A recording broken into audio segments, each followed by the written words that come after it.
दोस्तों आप इस खबर को जाति और धर्म को छोड़कर अपनी राजनीतिक पार्टी को छोड़कर समझने का प्रयास करोगे तो ही आप समझ पाओगे, नहीं तो आप कहोगे ये क्या बकवास है। राहुल गांधी जी और सोनिया गांधी जी बसपा सुप्रीमो मायावती जी के पास नहीं पहुंच पा रहे हैं दोस्तों। जबकि दोस्तों इससे भी बड़ी खामी हमारे खुद में है, क्योंकि दोस्तों हम खुद बिखरे हुए हैं। हमारे बहुजन समुदाय में एकता नहीं है, छोटी छोटी पार्टियां बनाकर छोटे छोटे दल बनाकर बिखरे हुए हैं। जबकि हमारे सभी बहुजन समुदाय का दुश्मन एक ही है, मनुवाद। फिर हमारे दुश्मन एक है तो हमारे रास्ते अनेक क्यों? दोस्तों क्या आपको नहीं लगता है कि इंडिया गठबंधन के अंदर बैठा जो मनुवाद है वो बसपा सुप्रीमो मायावती जी के पीएम बनने का रोड़ा बनकर बैठा है? जो फिलहाल हमारा फर्ज बनता है कि जो भी व्यक्ति या पार्टी भारतीय संविधान को बचाने के लिए काम कर रही है उसके साथ मिलकर उसको मजबूत करना होगा। इसलिए दोस्तों वर्तमान समय की मांग है अपने ईगो को छोड़कर, अपने वर्चस्व को त्याग कर, अपने घमंड को त्याग कर, अपने अभिमान को त्याग कर बीएसपी चीफ मायावती जी को मजबूत बनाना होगा। दोस्तों जितनी भी बहुजन समाज पार्टी के लीडरशिप है, छोटी छोटी पार्टियां हैं, उनका वर्तमान समय में फर्ज बनता है कि वो बहुजन समाज पार्टी को मजबूत करें, क्योंकि सामने एक मजबूत मनुवाद खड़ा है चट्टान बनकर। दोस्तों अगर महागठबंधन में मनुवाद इतना हावी नहीं होता तो बसपा सुप्रीमो मायावती जी को पीएम बनने से कौन रोक सकता है? अब दोस्तों यहां पर सवाल यह खड़ा होता है कि इस मनुवाद को क्या किया जाए जो बीएसपी को तवज्जो दे। तो दोस्तों हमारे पास इसका बहुत बड़ा उपाय है। और दोस्तों अगर इस प्लान को बहुजन समुदाय अच्छे से समझ जाए तो किसी माई के लाल में ताकत नहीं है कि बसपा सुप्रीमो मायावती जी को प्रधानमंत्री बनने से रोका जाए। तो दोस्तों ये प्लान बिल्कुल सादा और सीधा है। दोस्तों ये प्लान किसी नेता लोग के लिए नहीं है, क्योंकि दोस्तों जितने भी दलितों, वंचितों, पीड़ितों, बहुजनों के लोगों पर नेता बनकर बैठे हैं वो सब अपने ईगो को छोड़ना नहीं चाहते, अपने घमंड और वर्चस्व को, अपने खोखले रुतबे को कायम रखना चाहते हैं। इसलिए वो बीएसपी के साथ आना नहीं चाहते। हेलो दोस्तों, नमस्कार, मैं विक्रम कुमार और आप देख रहे हैं जय भीम लाइव। दोस्तों एक बार फिर से मैं आप सभी दर्शकों का तहे दिल से हार्दिक अभिनंदन करता हूं, स्वागत करता हूं। दोस्तों जब 90 के दशक में एक फिल्म आई थी जिसका नाम था दामिनी, और दोस्तों इस दामिनी पिक्चर के मेन एक्टर थे सनी देओल और उस पिक्चर में हीरोइन थी मीनाक्षी। तो दोस्तों उस पिक्चर में एक डायलॉग जो बोला गया था सनी देओल की तरफ से वो बड़ा अच्छा था कि तारीख पे तारीख, तारीख पे तारीख, तारीख पे तारीख। तो दोस्तों आपको लगता होगा कि मैं ये क्यों बता रहा हूँ? तो दोस्तों मैं आपको इसलिए बता रहा हूं कि फिलहाल वर्तमान समय में हमारे देश की आज़ादी के 77 सालों के बाद भी हमारे देश के भारतीय संविधान की रक्षा के लिए दलितों की बात पर, पीड़ितों की बात पर, वंचितों की बात पर, दबे कुचले गए लोगों की बात पर, गरीब लोगों की बात पर, इस देश के मूल निवासियों के हक अधिकारों की बात पर, इस देश के SC, ST, OBC माइनॉरिटीज की बात पर, महिलाओं के अधिकारों की बात पर अगर कोई व्यक्ति अपने हक अधिकारों के लिए लड़ता है तो दोस्तों उसके साथ क्या होता है पता है आपको? मुकदमे पर मुकदमा, मुकदमे पर मुकदमा, मुकदमे पर मुकदमा। यह सिलसिला दोस्तों इस डबल इंजन की सरकार में चल रहा है, और खास तौर से दोस्तों यह सिलसिला वहीं पर ज्यादा चल रहा है जहां पर भारतीय जनता पार्टी की सरकार है। तो दोस्तों आखिरकार बहुजनों के ऊपर मुकदमे क्यों हो रहे हैं? संविधान को रोज तार तार क्यों किया जा रहा है? तो दोस्तों ये सब को देखकर यही लगता है कि हम भारतीय संविधान को बचाने की लड़ाई लड़ रहे हैं, हम बहुजनों के हक और अधिकारों के लिए लड़ रहे हैं, हम दलित, वंचित, शोषित, पीड़ित लोगों के हक अधिकारों की मान सम्मान के लिए लड़ रहे हैं। और अब दोस्तों ये जो वर्तमान सरकार है वो मनुवादियों की सरकार है, तानाशाहियों की सरकार है। इसलिए जो भी व्यक्ति लोकतंत्र के लिए लड़ता है, संविधान के लिए लड़ता है, अपने आत्मसम्मान के लिए लड़ेगा, उसके ऊपर दोस्तों मुकदमे पर मुकदमा, मुकदमे पर मुकदमा, मुकदमे पर मुकदमा होना ही है। क्योंकि दोस्तों ये लड़ाई किसी राजनीतिक पार्टी से नहीं है, बल्कि एक वैचारिक लड़ाई है। मनुवाद वर्सेस अम्बेडकरवादी विचारधारा की लड़ाई है। ये लड़ाई संविधानवाद वर्सेस मनुवाद की लड़ाई है, अभिजन वर्सेस बहुजन की लड़ाई है, ये वर्चवाद वर्सेस समता की लड़ाई है। जबकि दोस्तों ये वो सरकार है जिसने खुलेआम उसके 10-10, 15-15 लोगों ने ये कहा था कि अब की बार हमें 400 पार चाहिए। और 400 क्यों चाहिए, किस लिए चाहिए? तो हम इस बार 400 पार लाकर डॉक्टर बाबा साहेब के द्वारा लिखा गया संविधान को बदल देंगे। और दोस्तों हुआ क्या कि इस देश का एक बहुत बड़ा तबका है बहुजन समुदाय का, उसने अच्छे से सबक सिखाया। हालांकि दोस्तों बहुत सारे लोगों का आरोप है कि आयोग की मिलीभगत से बहुत सारी सीटों पर खुला खेल हुआ है, खुला नाच हुआ है, और अगर ये खेल नहीं हुआ होता तो शायद वर्तमान सरकार कभी नहीं बनती। दोस्तों हमारी लड़ाई कांग्रेस से नहीं है, हमारी लड़ाई कांग्रेस में बैठे कुछ मनुवादी लोगों से है। कांग्रेस पार्टी से हमारी कुछ असहमतियां हो सकती है, गांधी जी के साथ भी असहमतियां थी। बाबा साहेब और गांधी जी के बीच बहुत सारी असहमतियां थी। लेकिन दोस्तों सवाल यह है कि क्या डॉक्टर बाबा साहेब उस प्लेटफॉर्म पर नहीं गए थे, जबकि दो बार राज्यसभा रहे और एक बार कैबिनेट मंत्री रहे और संविधान पूरा डॉक्टर बाबा साहेब ने लिखा। तो दोस्तों हमारी लड़ाई कांग्रेस से नहीं है, बल्कि हमारी लड़ाई वर्तमान सरकार से है जो पूरी मनुवादी है।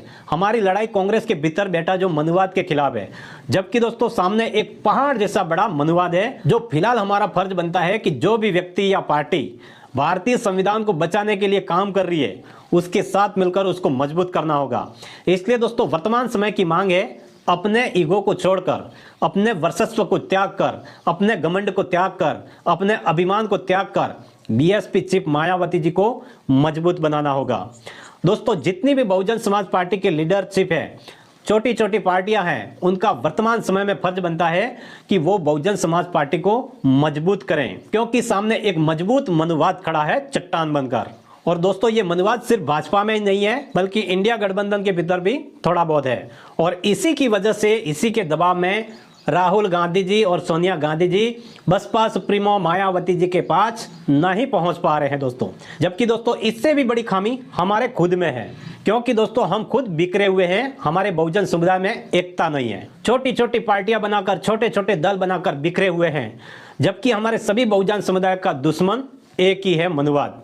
फिर हमारे दुश्मन एक है तो हमारे रास्ते अनेक क्यों? दोस्तों क्या आपको नहीं लगता है कि इंडिया गठबंधन के अंदर बैठा जो मनुवाद है वो बसपा सुप्रीमो मायावती जी के पीएम बनने का रोड़ा बनकर बैठा है? दोस्तों अगर महागठबंधन में मनुवाद इतना हावी नहीं होता तो बसपा सुप्रीमो मायावती जी को पीएम बनने से कौन रोक सकता है? अब दोस्तों यहाँ पर सवाल ये खड़ा होता है कि इस मनुवाद को क्या किया जाए जो बीएसपी को तवज्जो दे। तो दोस्तों हमारे पास इसका बहुत बड़ा उपाय है। और दोस्तों अगर इस प्लान को बहुजन समुदाय अच्छे से समझ जाए तो किसी माई के लाल में ताकत नहीं है कि बसपा सुप्रीमो मायावती जी को प्रधानमंत्री बनने से रोका जाए। तो दोस्तों ये प्लान बिल्कुल सादा और सीधा है। दोस्तों ये प्लान किसी नेता लोग के लिए नहीं है, क्योंकि दोस्तों जितने भी दलितों, वंचितों, पीड़ितों, बहुजनों के लोगों पर नेता बनकर बैठे हैं वो सब अपने ईगो को छोड़ना नहीं चाहते, अपने घमंड और वर्चस्व को, अपने खोखले रुतबे को कायम रखना चाहते हैं। इसलिए वो बीएसपी के साथ आना नहीं चाहते हैं। बल्कि जितने भी लोग हैं बहुजन समुदाय के या अन्य जाति के, धर्म के, दोस्तों आप इस खबर को जाति और धर्म को छोड़कर, अपनी राजनीतिक पार्टी को छोड़कर समझने का प्रयास करोगे तो ही आप समझ पाओगे, नहीं तो आप कहोगे ये क्या बकवास है। तो दोस्तों हमारे दलितों के नेता लोग तो मस्त है अपने हाल में, और उन्हीं के चक्कर में हमारा 85% बहुजन समुदाय दुखी होता रहता है। कभी दलितों पर अत्याचार होता है तो कभी किसानों को रौंद दिया जाता है, कभी आदिवासियों की बस्तियों को, जमीनों को उजाड़ दिया जाता है, कभी जातियात देखकर, धर्म देखकर न्याय किया जाता है, कभी मुँचे रखने पर मार दिया जाता है, कभी घोड़ी पर चढ़ने के लिए मार दिया जाता है, कभी मटकी चुने पर मार दिया जाता है, कभी अच्छे कपड़े पहनने से उन मनुवादियों को दिक्कत आ जाती है। तो कहने का मतलब ये है कि जो सिलसिला है वह बहुत पुराना है, चाहे दोस्तों कांग्रेस की सरकार रही हो या फिर भाजपा की सरकार हो। हाँ दोस्तों आप ये जरूर कह सकते हैं कि कभी किसी सरकार में कम अत्याचार हुआ हो तो वर्तमान में ज्यादा हो रहा है, बल्कि है दोस्तों ये सिलसिला बहुत पुराना। दोस्तों अगर इसको रोकना है तो बहुजनों की सरकार बनानी होगी केंद्र में। अब दोस्तों हमारा जो प्लान था वो इसी आधार पर था कि बीएसपी चीफ मायावती जी को पीएम कैसे बनाया जा सकता है।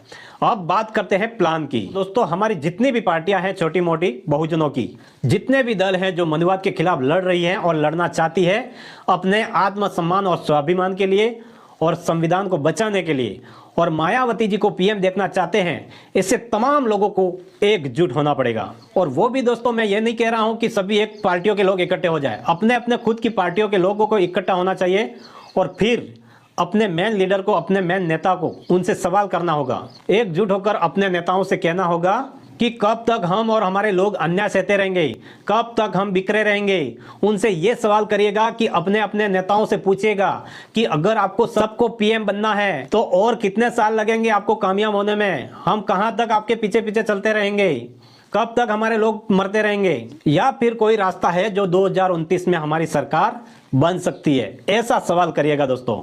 अगर दोस्तों आपके कहने से ये नेता लोग अपना ईगो छोड़ दें और अपनी पार्टी को सुरक्षित रखते हुए बीएसपी के साथ आ जाए और एकजुट हो जाए तो दोस्तों इंडिया गठबंधन मायावती जी के कदमों में होगा। पीछे पीछे घूमेगा कि हम आपको पीएम चेहरा घोषित कर रहे हैं और आइए आपकी जो भी शर्त होगी वो हमें मंजूर होगी। ऐसा बोलने के लिए दोस्तों इंडिया गठबंधन मजबूर हो जाएगा और महागठबंधन के भीतर जो थोड़ा बहुत मनुवाद बैठा है वो कहीं दुबक के किसी कोने में जाके छुप जाएगा। और अगर दोस्तों ऐसा हुआ तो वाकई में बहुजनों का उद्धार हो जाएगा। फिर किसी की मजाल नहीं होगी कि हमारे ऊपर आंख उठा के देख ले। और फिर दोस्तों हमारा भारतीय संविधान पूरी तरह से लागू हो जाएगा। लेकिन दोस्तों फिलहाल समय की मांग है कि हमें इकट्ठे होने की, एकता दिखाने की। और दोस्तों इसी का रिजल्ट आपको बहुत जल्दी दिखने लग जाएगा बिहार चुनाव में और आने वाले 2027 उत्तर प्रदेश के विधानसभा चुनाव में इसका रिजल्ट उभर कर आपके सामने होगा दोस्तों, अगर हमारी एकता हुई तो दोस्तों आप सभी दर्शकों में आप ऐसे कौन कौन से लोग हैं जो बसपा सुप्रीमो मायावती जी को पीएम देखना चाहते हैं हमारे देश का। तो दोस्तों इस पूरी जानकारी के पीछे आपकी क्या राय है कमेंट में जरूर बताएं। वीडियो अच्छी लगी हो तो वीडियो को लाइक करें, अपने परिवार दोस्तों में आगे शेयर करें, चैनल को सब्सक्राइब करें। मिलते हैं नए वीडियो के साथ में, तब तक के लिए जय भीम, जय भारत, जय संविधान। धन्यवाद।